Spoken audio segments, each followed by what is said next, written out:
Hi, my name's Laura, and I'm going to read you a true story called Ballerina Dreams, written by Michaela and DePrince.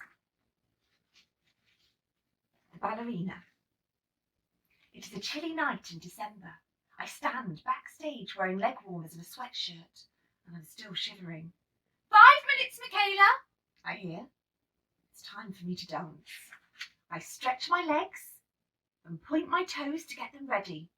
I check my tiara to make sure it's not loose and fluff out my pink skirt. The knots on my point shoe ribbon are tied nice and tight. I wouldn't want them to slip off during the performance. I peek through the stage curtains and see the eager faces of the audience. They are waiting for the ballerina to appear. The music begins and my heart beats fast with excitement. I fly onto the stage. I am the ballerina. Long before I became a ballerina, I was an orphan in Sierra Leone, a country in Western Africa. My parents died there in the ongoing war. I was sent to an orphanage where children without parents live. There were 27 children in the orphanage, but I was the only one with a condition called vitiligo. The vitiligo made some of my skin lose its colour.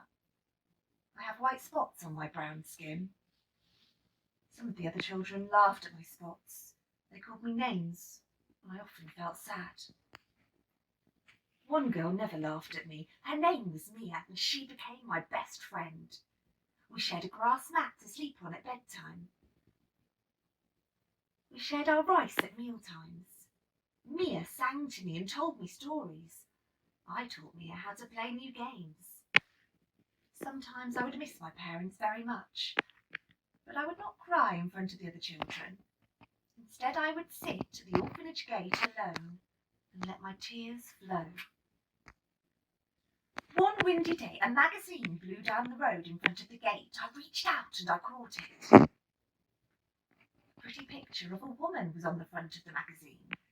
She wore a short pink dress that stuck out around her in a circle. She had pink shoes on her feet and stood on the tips of her toes. She looked very happy. I want to be happy and beautiful like you someday, I said to the woman in the picture as I wiped away my tears. I showed the picture to Mia and then folded it and hid it in my clothes. I didn't want anybody to take it away from me. The next day, I showed my teacher the picture. Who is this woman? And what is she doing? Why is she wearing these strange pink clothes? I asked Teacher Sarah. This woman is a famous ballerina. She's wearing a tutu and point shoes because she is dancing ballet, Teacher Sarah explained. Do you think I can be a ballerina like her someday? I asked. You can become a ballerina too if you take lessons for many years, if you work hard, and if you practice every single day. Whoa, so many ifs. If I can take lessons, I will work hard. I will practice every day, I exclaimed. I want to become a ballerina. One night, Papa Andrew, the director of the orphanage, told us all, it is time to leave Sierra Leone. We must go to a country where there is no war. There you will meet families who will adopt you. We travelled on foot with Papa Andrew, walking over the mountains and through the jungle. At night, the sounds of the jungle terrified us. We slept close together, trembling with fear. Mia sang to me to make me feel better, and I played hand-clapping games with her. Finally, we reached safety. And Papa Andrew took us to meet our new mothers and fathers. I held Mia's hands. My knees began to shake. My heart began to pound. What if I never saw Mia again? I worried that my new parents wouldn't like my spots. I worried that they would not let me dance ballet. A woman with the hair the colour of daisies opened her arms and hugged Mia. I was happy that Mia had found a new mother, but felt sad that we wouldn't live together anymore. But then the lady pulled me into her arms too. Mia and I were going to live together. This woman was our new mama. My best friend and I would be sisters. Then I did cry. I cried tears of joy. Our new mama had a lot of presents for my sister and me. Mia loved the trainers with the lights on the bottom. I searched through my mother's bags, but I could not find pink shoes for dancing ballet. My mother wanted to know what I was looking for. I could not remember the English words that teacher Sarah had taught me. Instead, I showed my mother the picture of the ballerina, and I danced around on my toes. My mama understood. She knelt down and said to me, "When we get home, you will dance ballet." My new home was in America. We had food, warm clothes, and lots of love. Mia and I went to so many fun places with our parents and our new brothers. One day, Mama took us to a shop.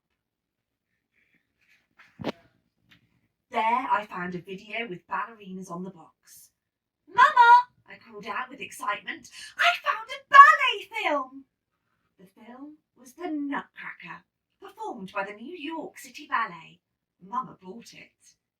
That night, Mia and I watched the video until we fell asleep. The next morning, we woke up and watched it again. We tried to copy the dances. I loved to pretend that I was the Sugar Plum Fairy.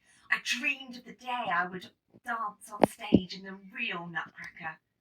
Soon I'd know enough English to take ballet lessons. "Wake up, Michaela! Wake up, Mia! Today is the day of your first ballet lesson," Mama called one Saturday morning. My eyes popped open and I leapt out of bed. In ballet class, our teacher explained to the students that all ballet words are French. She said, "That is because the first professional ballet company, the Paris Opera Ballet, was started in France more than 350 years ago." At the beginning of every class, we lined up and we held the bar. Next, we learned how to stand in the 5 positions of ballet. Then we practiced how to hold out our arms. This is called pas de bras, which means position of the arms, our teacher explained. The teacher showed us how to tendu, which means stretched in French. I watched her carefully. When she stood in 5th position, I did too. "Stretch out your leg and point your toes," she said as we put our right legs. Next, she stepped onto her right foot. I did too. I looked down in surprise. I had tendued from 5th position to 2nd position. "Now," teacher said, "bend your knees a little and straighten them again." Good. You just did a plie. I learned that plie means bent in French. Putting ballet steps together is called a combination. That day, I did my first ballet combination. I felt so proud. During one class, my ballet teacher put a sweatshirt in the middle of the floor. Then she leapt over it. "That is a grand jeté," she said. "Now you will try it." When I leapt across the floor, I felt like I was flying. I loved that feeling. The grand jeté became my favourite step. I learned more steps with each lesson. I did a leap that made me look like a cat with hop feet. I laughed when I learned that that was called a pas de chat, or cat step. Every day I practiced new steps and combinations. When I was 7.5 years old, my teacher decided that I was ready to dance on my toes. This is called dancing on point.